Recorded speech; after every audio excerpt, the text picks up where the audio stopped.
Es esmu apstājusies pie šīm durvīm, aiz kurām jau ir mūsu ceļš, mūsu ceļojums jau dziļākā, tālākā, senākā mūsu ārstniecības iestādes vēsturē, bet es apstājos tāpēc, ka es gribu pievērst uzmanību mūsu pirmajam direktoram un viņa laikam. Un tas ir Otto Vilhelms von Huhns. Otto Vilhelms von Huhns ir aprakstīts arī Arņa Vīksnes, kas bija profesors, medicīnas vēstures zinātājs. Viņš ir sarakstījis vairākas grāmatas, bet šeit ir tāda grāmatiņa pa ārstu takām. Un Otto Huhnu viņš šeit raksturo kā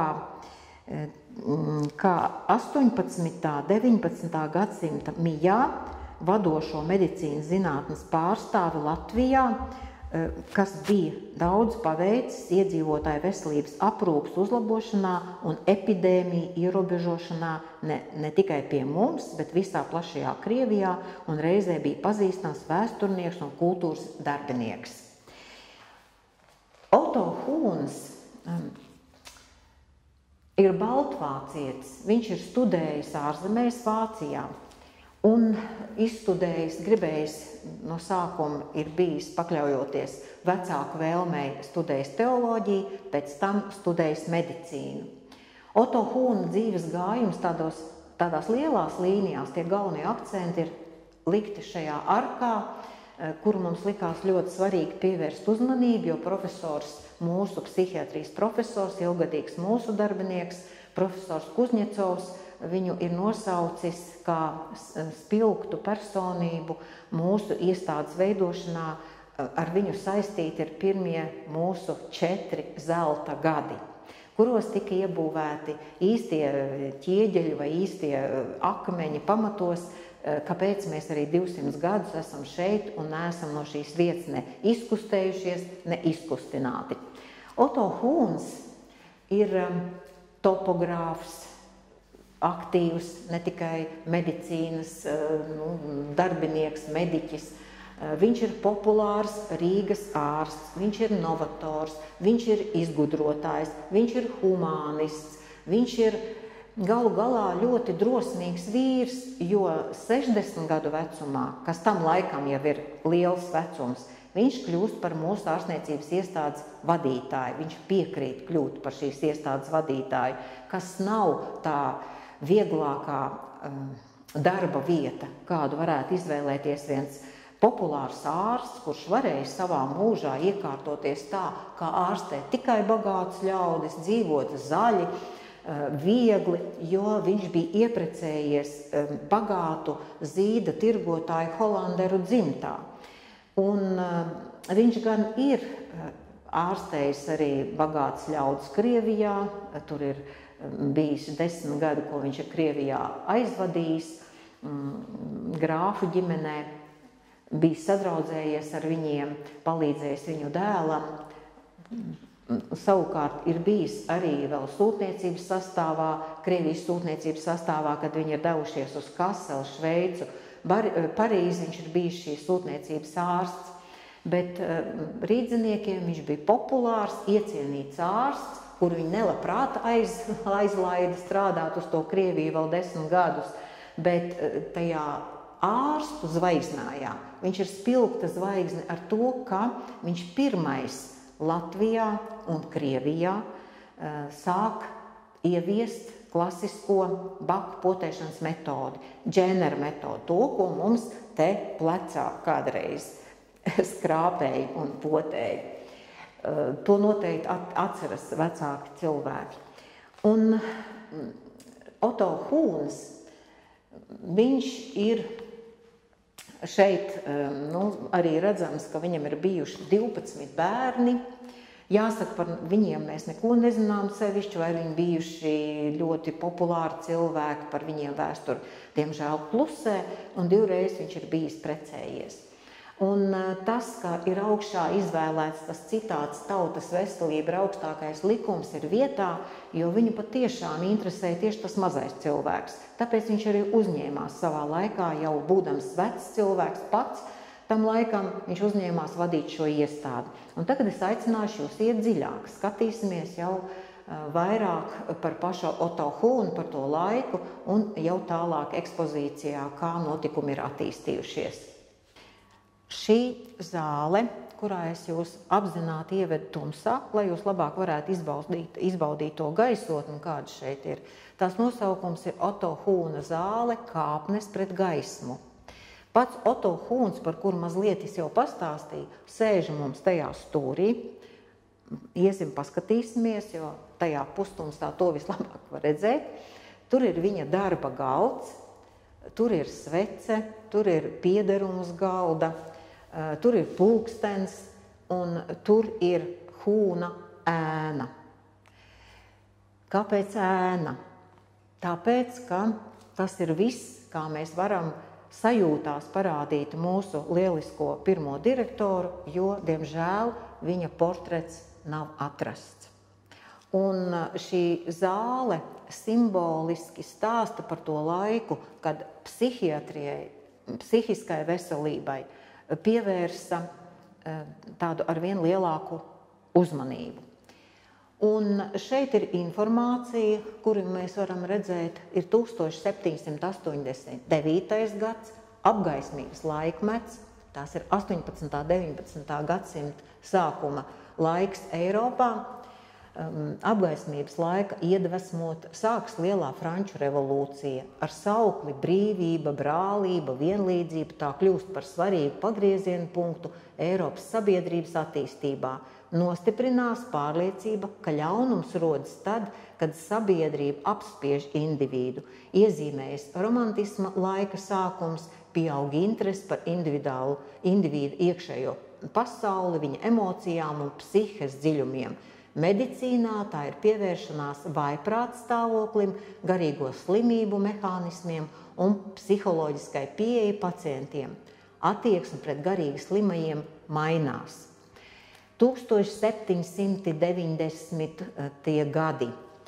Tajā laikā mūsu Otto Hūns studē medicīnu Getingenē, Vācijā. Viņš jau ir izvēlējies medicīnas ceļu. Savukārt, tajā laikā, kā liecina tālāk jau informācija, ko mēs skatāmies, te arī par notikumiem, kas Latvijā, kas vēl notiek, ir šeit viena glezna. Un šī telpa ir vēl veltīta vienam ļoti izcilam cilvēkam, franču ārstam, doktoram Pinelam, Filipam Pinelam, kurš tajā laikā, kad studēja medicīnu Getingenē, mūsu Otto Hūns, ir tas cilvēks, kurš pagriež jau aizspriedumaino sabiedrību gaismas virzienā, ved ārā, kā saka, par kāpnēm no tumsas, un viņš nonākdams psihiatriskas iestādes vadībā un redzēdams, kā šos cilvēkus tur būros pieķēdētus 10 gadu, kā ieslodzījumā, baro kā tādus dzīvniekus, ārā nelaiž. Viņš sāk viņus laist ārā un atbrīvot no šīm ķēdēm un sāka ārstēt. Tas ir liels pagrieziena punkts. Tāpēc šeit fonā mēs redzam arī šo filmu. Tas nosaukums ir Kāpnes pret gaismu. Tā filmiņa ir uzņemta 1945. gadā, bet 1946. gadā tā ir iegūs Oskaru. Tā ir tāda mākslinieciska dokumentāla filma, kas ļoti labi atspoguļo un raksturo to laiku, to attieksmi, tās cilvēku bailes, tos aizspriedumus, jo toreiz vēl domāja arī tā, ka bailes no vājprātīgajiem bija lielākas nekā no plēsoņām, jo tiem piedēvēja necilvēcisku spēku, izturību un uzskatīja, ka viņi ir specifiska infekcija, indīgu izgarojumu un druģa izplatītāji. Tik aizspriedumaina, muļķīga bija tajā laikā sabiedrība. Un doktors Pinels ir pirmais, kas uzdrošinās pateikt nē. Šie cilvēki ir tādi paši cilvēki, un tos cilvēkus var arī ārstēt. Tieši tāpat arī mūsu Otto Hūns ir veltījis savu mūžu medicīnai un arī tiem mazajiem cilvēkiem, beigās arī psihiski slimajiem cilvēkiem, lai atrastu iespējas viņiem palīdzēt. Otto Hūna vadībā šeit izstrādā pirmos statūtus mūsu iestādē. Šie statūti, daži citāti redzam šeit uz sienas pie kāpnēm, un tie ir ļoti aktuāli arī mūsdienās, ja tā mēs tos lasām. Es pat nevarēju iedomāties, ka tik tie ir aktuāli, jo pat tur viss, kas ir rakstīts, nekas nav, jāsaka, novecojis.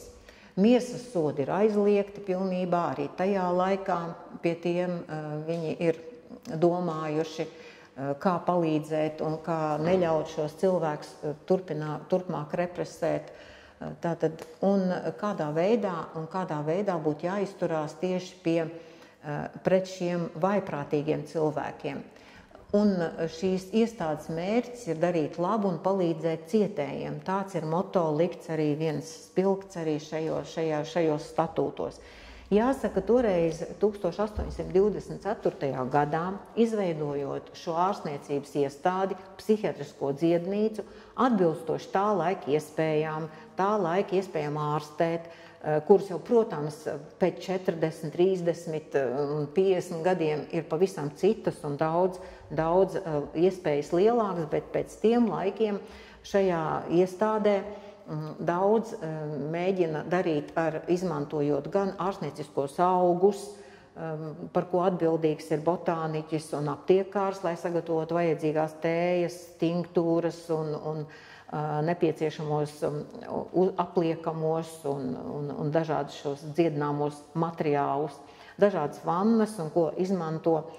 Jāsaka, mēs neredzam tajā laikā, man nav šādas informācijas, ka būtu šī vardarbība piekopta pret pacientiem, gluži otrādi. Statūtos ir uzsvērts, ka tā ir morālā ārstēšana, jeb ārstēšana daudz sarunājoties ar to slimnieku. Bet, protams, ka laiks ir smags un laiks ir aizspriedumains un attieksme, protams, ir ļoti, ļoti dažāda. Runājot par to, kas šajā telpā vēl tāds ir redzams, tad šeit informācija liecina, ka veidojot šo ārstniecības iestādi pašā sākumā, tā nav bijusi tikai vaiprātīgajiem cilvēkiem. Šeit zem viena jumta ir vēl iekārtotas vēl citas sadaļas, jeb nodaļas. Tā te bijis ir darba nams tiem, kuri bija nogrēkojušies nemaksājot nodokļus, tad viņi atstrādājuši šeit šo savu nodokļu parādu. Bija pārmācību nams tādiem sīkiem zaglēniem, tādiem antisociāliem elementiem. Šeit bija patversme sociālā nodaļa nespējniekiem un veciem cilvēkiem invalīdiem, un šeit bija arī veneroloģiskā, jeb prostitūta nodaļa, attiecīgi, kas jau liecina pat par sevi, kas tajā nodaļā bija. Un no 221 gultas vietas, 52 šajā nodaļā šajā iestādē bija paredzēts vaiprātīgiem cilvēkiem. Tā kā zem tāda viena jumta. Bet 100 gadu laikā, specializējoties iestādēji, palika tikai vairs 2 specializācijas pašās beigās, jau 100 gadus, svinot jau 100 gadi, tika uzsvērts, kad ir 2 specializācijas – psihiatrija un veneroloģija. Tā šī iestāde bija attīstījusies tajā laikā no pašiem pirmsākumiem. Šajā telpā mums notiek arī nelieli tādi pasākumi. Šī telpa ir piemērota arī dažādu citu filmu demonstrēšanai. Mums ir arī filmas par mūsu padomu laiku, par 1974. gadu, kā bija iekšējais tas status, kā šeit darbojās slimnīca. Ir mums filmiņa par mūsu laiku 2014. gadā, kāds tad bija slimnīcas izskats, kā darbojās, kā izskatījās iekšienē. Šādas filmiņas ir apskatāmas, un ir mums neliela filmiņa par to, kā mēs pagājušajā gadā svinējām savu 200 gadu jubileju. Bet, ja mēs pagriežamies tagad mazlietiņ uz otro pusi, tad mēs atkal varam atkāpties vēl tālāk mūsu vēsturē, kas arī ir ļoti svarīga, un te ir tas arī atspoguļots. Mēs šeit redzam 3 šos kungus. Kāpēc viņi šeit atrodas? Pēteris I, kurš šo vietu 1700. gados bija noskatījis savai vasaras rezidencei, gribēja šeit attīstīt ostu un būvēt pili un sāka ar dārzu. Vietā, kurā nebija nekā. Te bija tāda loču zvejnieku 3 ģimenes un tāda neapdzīvota vieta. Diezgan smilšains. Bet sāka viņi toreiz ar dārzu, un, lai izveidotu dārzu, tas 100 vezumu ar Melnzem ved no Duntes muižas. Tajā ziņā mēs uzskatām, ka Pēters I ir parūpējies par šo vietu, pirmo reizi tādu sociāli aktīvu veidotu vietu, pilnīgi tādā tukšā, neapdzīvotā vietā. Savukārt šis Aleksandrs Menšikovs ir viens no viņa karavadoņiem, kurš tajā laikā, kad viņi tajos 1720. 11. gados karoja ar Zviedriem par Rīgu, lika šo vietu uzbērt augstāku, un no viņa vārda ir Aleksandra augstumi šī vieta iegūst šo nosaukumu, un tā arī sauca mūs, kā jau minēju, 120 gadus. Savukārt šis ir Aleksandrs I, šis panks. Cits krievu cars, kurš ir bijis Eiropā, atgriezies no turienes, iegriezies. Tur viņš ir redzējis, kā jau vaiprātīgus cilvēkus atbrīvo no šīm važām un sāk ārstēt, kā laiž ārā no tādiem pagrabiem, kā viņiem iekārto atsevišķas ēkas, mājas, lai viņi varētu tur uzturēties. Un viņš iegriežās Rīgā Citadeles cietumā, ko simbolizē šīs durvis. Un te ir arī informācija par Citadeles cietumu izlasām. Ja? Viņš iegriežās Citadeles cietumā un tur redz, ka šos cilvēkus tur šausmīgos apstākļos, pilnīgi neatbilstošos. Tas izskatās ļoti slikti, un viņš izdod ukazu, ka jāmeklē vieta un jābūvē atsevišķas ēkas, tieši lai pārvietotu vaiprātīgos no Rīgas Citadeles cietuma uz jaunajām ēkām. Un meklējot šo vietu, viņi atceras par otro ķeizardārzu, par pilsētas otro ķeizardārzu, kurā mēs atrodamies tagad, ja, kurš ir kultūras vēstures piemineklis, tāpat kā mūsu ārstniecības senās ēkas. Viņi atcerās par šo jau aizaugušo, pamesto faktiski vietu, kas savā laikā tomēr sākumā bija viena no lielajām pilsētas būvēm, bet ar laiku aizaudzis un vairs nav tik iecienīta pastaigu vieta.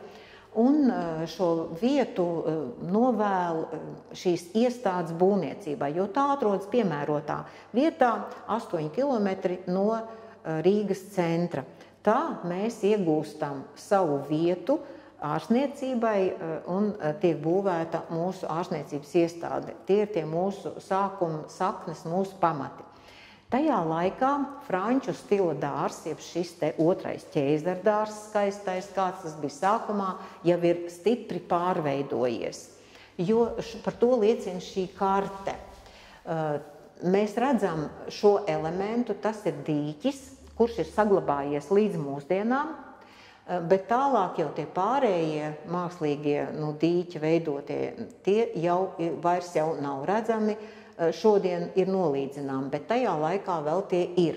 Jo ne par velti, jo tagad arī nesenās Lietuvas liecina par to, ka šī vieta ir diezgan, šeit ir augsts gruntsūdens, un te mums stāv tas ūdens, kamēr sasūcas zemē. Ja. Tātad senie amatnieki, senie šie dārza iekārtotāji, viņi ļoti labi zināja, kur vajag šīs te mākslīgās ūdens krātuvītes veidot, lai savāktu šo apkārtējo ūdeni. Mēs atrodamies šajā ēkā, un augšā ir tādas divas vienādas renovētas skaistas mājas, tagad arī senās mājas. Šī ir senākā ēka un senākās mājas, mūsu pirmsākumi, un no turienes tālāk jau veidojas visa pārējā ēku apbūve un tālākā teritorija, kur šeit tajā kartē ir iezīmētas vietas, kur būs sakņu dobes, kur stādīs kartupeļus, bietes, burkānus, kur būs mazdārziņi, bet šajā apmēram vietā, ja, te ir paredzēts, ka iekārtot ar laiku vaiprātīgiem vasaras rezidenci vai vasaras novietnu, kur viņiem svaigā gaisā pelpot ar terapeitisku dārzu. Tagad mūsu dārzs ir vides terapijas saulgriežu dārzs, mums nekas nav no jauna pilnībā jāizdomā, mums tikai jāpaskatās ir mūsu vēsturē. Un tur jau daudz ko mums Otto Hūns ir pateicis priekšā. Un tagad mēs varēsim doties mazliet vēl vairāk par viņu sīkāk paskatīties, aicinu arī citās telpās.